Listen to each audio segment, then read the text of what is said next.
Bueno, perdón por la interrupción, me habían llamado, pero no lo vamos a empezar de nuevo, ¿sí? Continuemos con nuestro análisis de contenido segundo segmento. Les decía que durante la primera mitad del siglo XX, particularmente alrededor de los episodios bélicos, se fue conformando y dando forma a la técnica, ¿sí? Inicialmente el propósito del análisis de contenido era extraer o prestar atención particularmente al contenido manifiesto de toda comunicación. A poco de andar, la técnica fue sumando algunos condimentos. Es así como ya pasada la Primera Guerra Mundial se tomó esta idea del contenido manifiesto de la comunicación, pero se sumó como objetivo de la técnica el contenido latente. Es decir, que esta técnica pasó a centrarse en el contenido manifiesto y el contenido latente, es decir, lo que se dice y lo que no se dice, pero está implícito en el mensaje. Ustedes están familiarizados, por ejemplo, con esta noción de que el mensaje no solo expresa algo, sino que la forma de expresar un determinado contenido, un determinado mensaje, forma parte también de la interpretación, ¿sí? de este análisis. Y nos faltaría, en esta conformación de la técnica o en esta estructuración de la técnica, sumar un tercer elemento.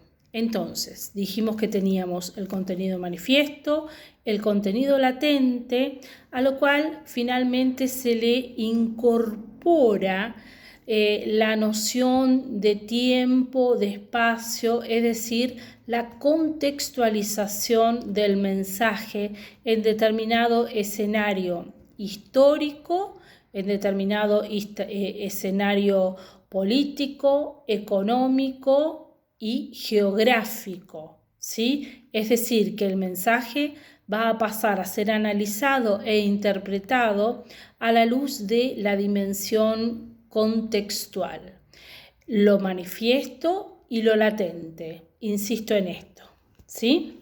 Bueno, existen dentro de la técnica tres posibles líneas de ejecución que pueden darse de forma simultánea o tomando alguna de estas tres líneas de análisis en forma exclusiva.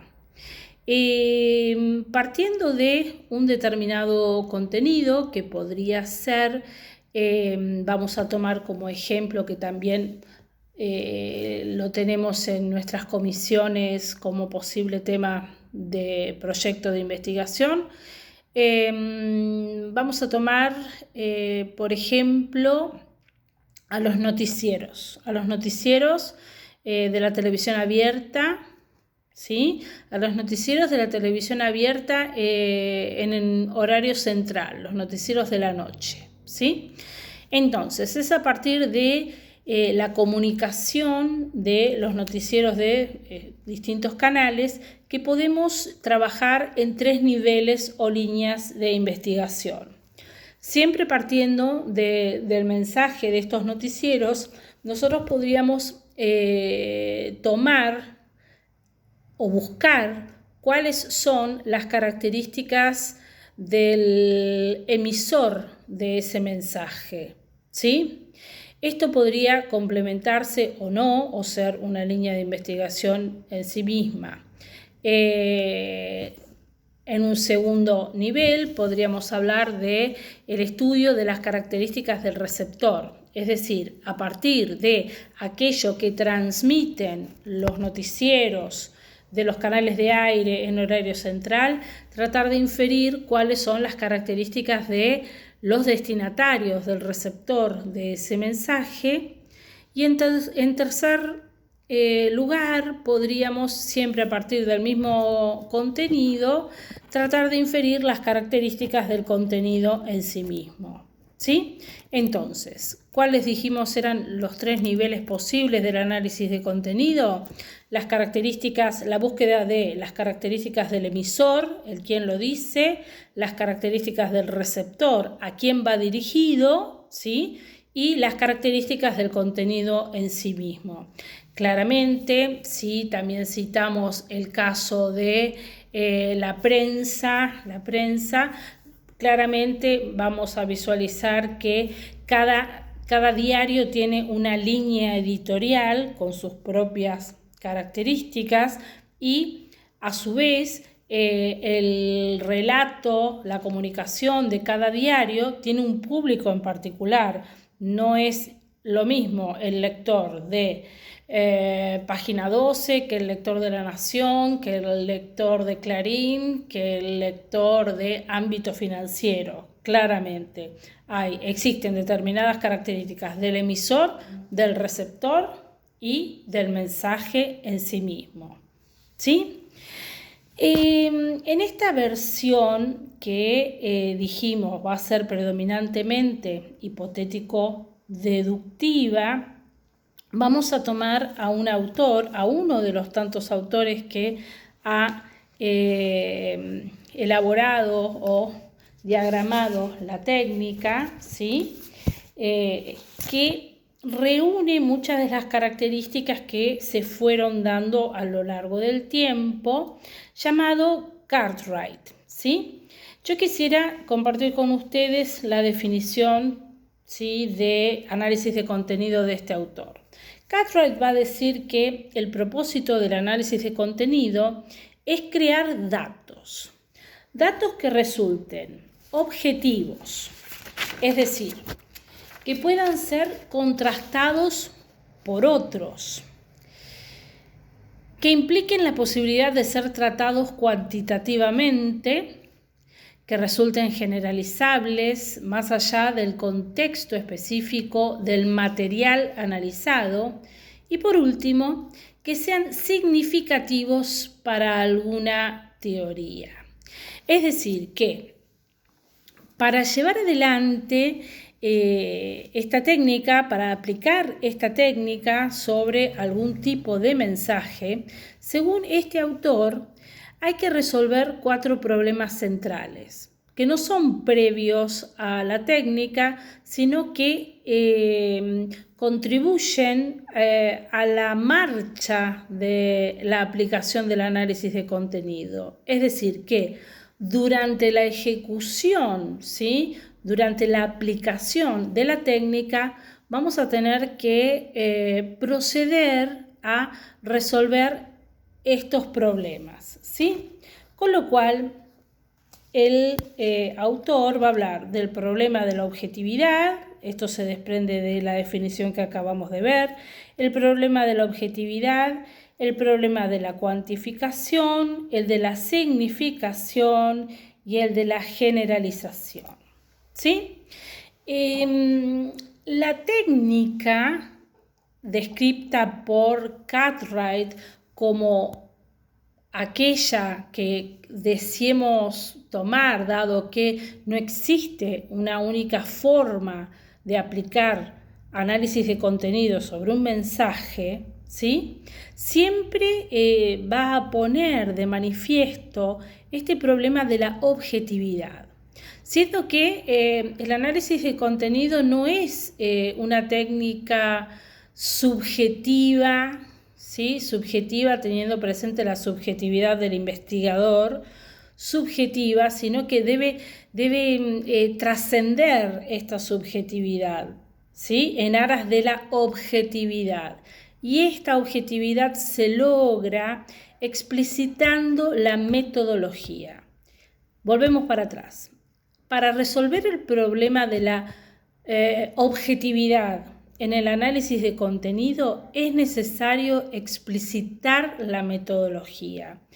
En esta técnica, como en todos los procesos de investigación, por supuesto, Esto quiere decir que si yo planteo determinados procedimientos que llevé o llevaré adelante en el análisis de contenido y habiendo arribado a un X resultado, si viniera detrás mío otro investigador, ¿sí? Y sobre el mismo material y sin que hayan mediado modificaciones, ¿sí?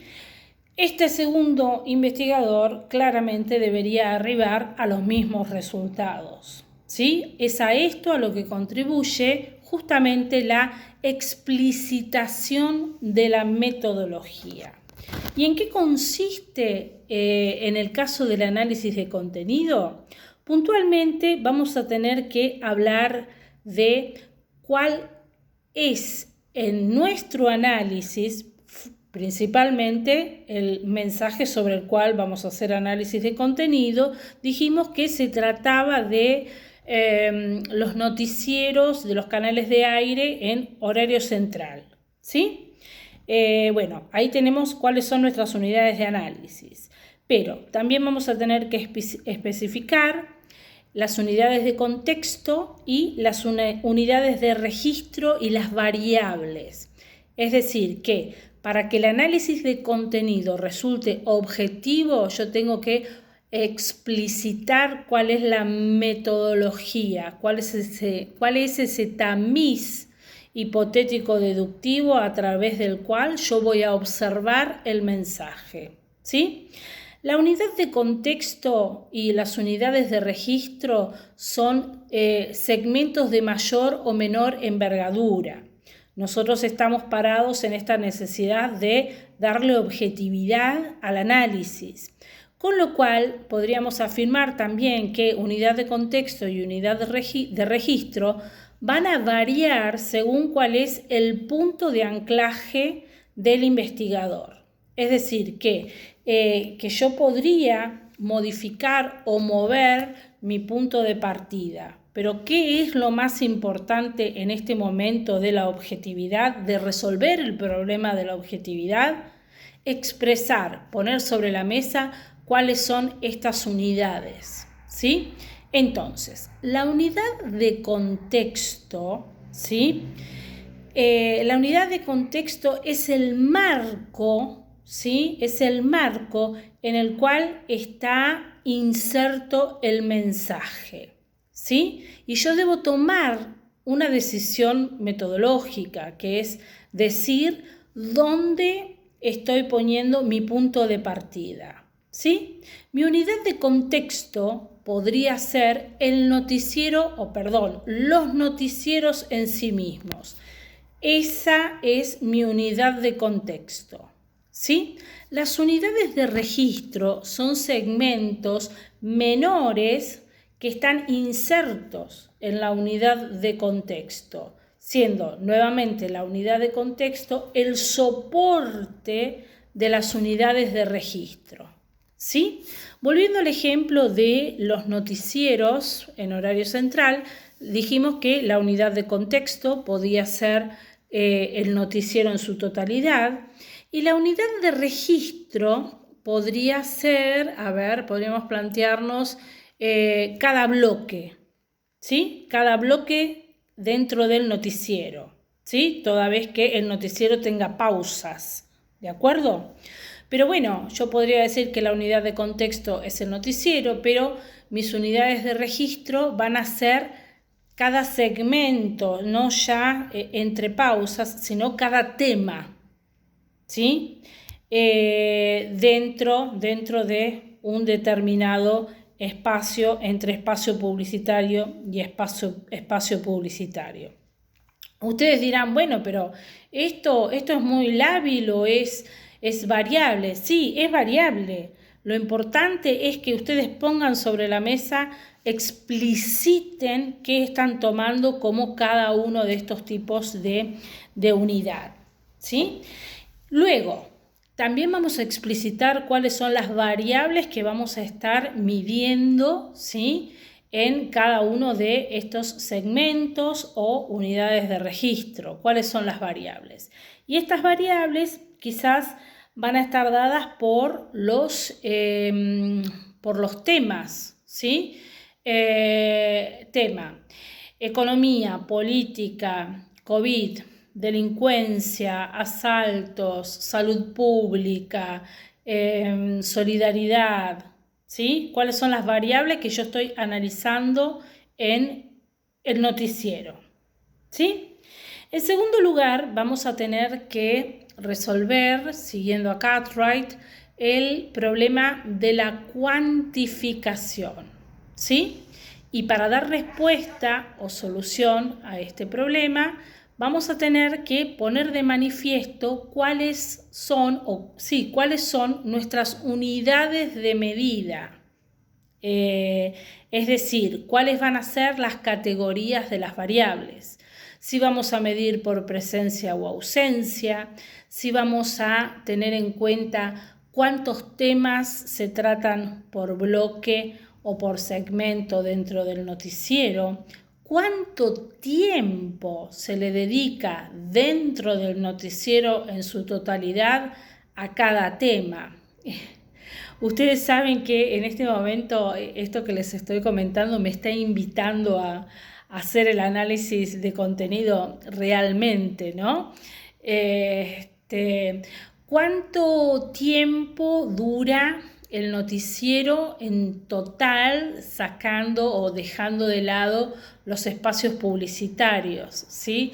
Pero esto que acabo de mencionarles de cuánto tiempo, cuál es el peso relativo que cada temática tiene en cada noticiero, no es un dato menor, ¿sí? En el análisis de los medios. Y cuál es,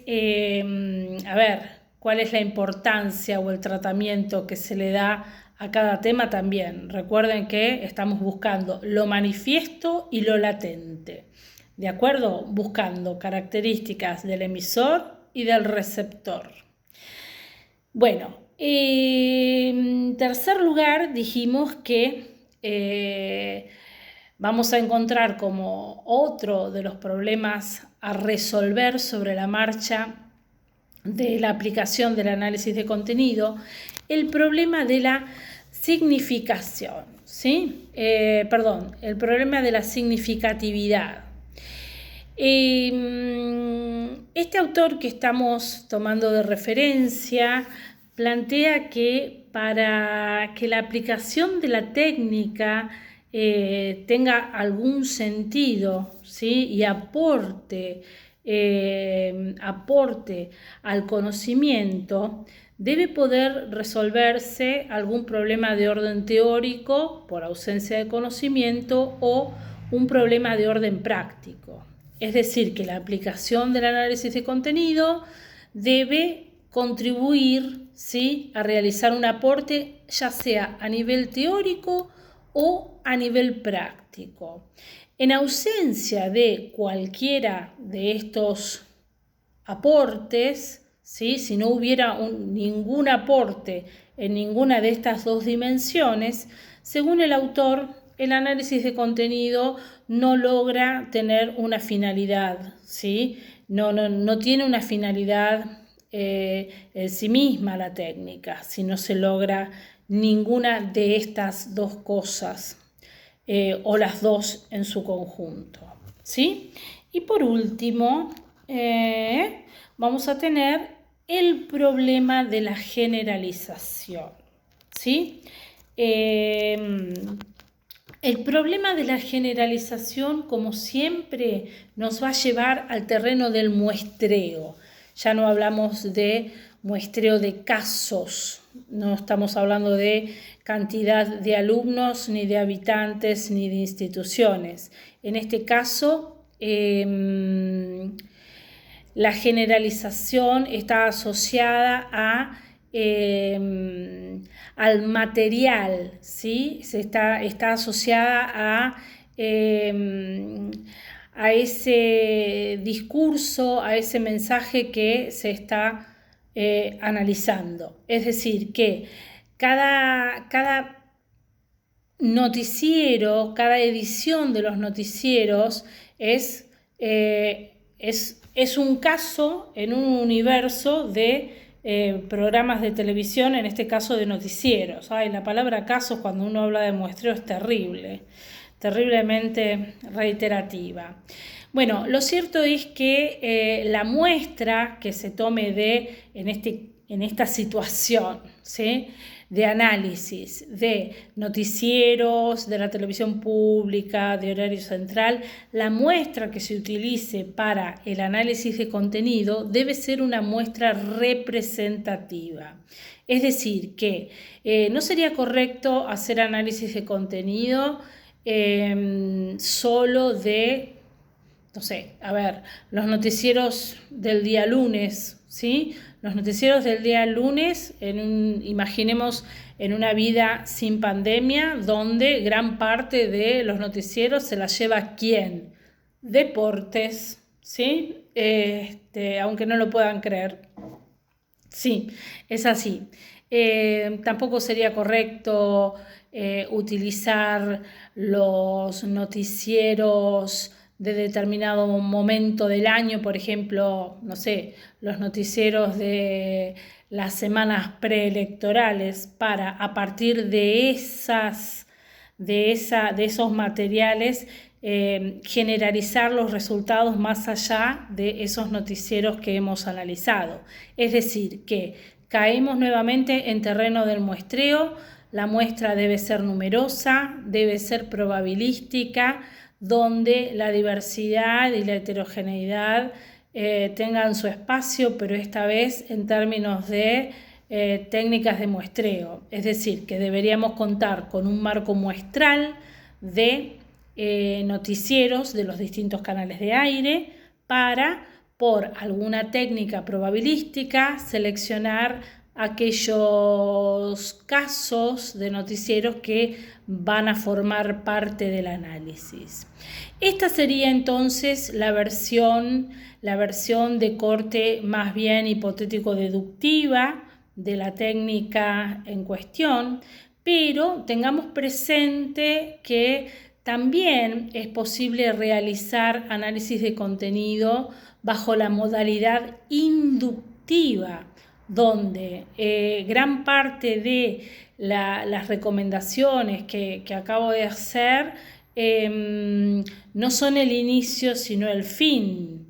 Es decir, que yo no voy a armar un andamiaje metodológico a través del cual observar el mensaje, sino más bien voy a partir del mensaje para, detrás de este análisis, hallar, ¿sí?, cuáles son las variables presentes en ese discurso, ¿sí? Todo lo contrario a lo que acabamos de hacer, donde yo ya sé de antemano cuáles son las coordenadas a través de las cuales voy a tamizar el mensaje.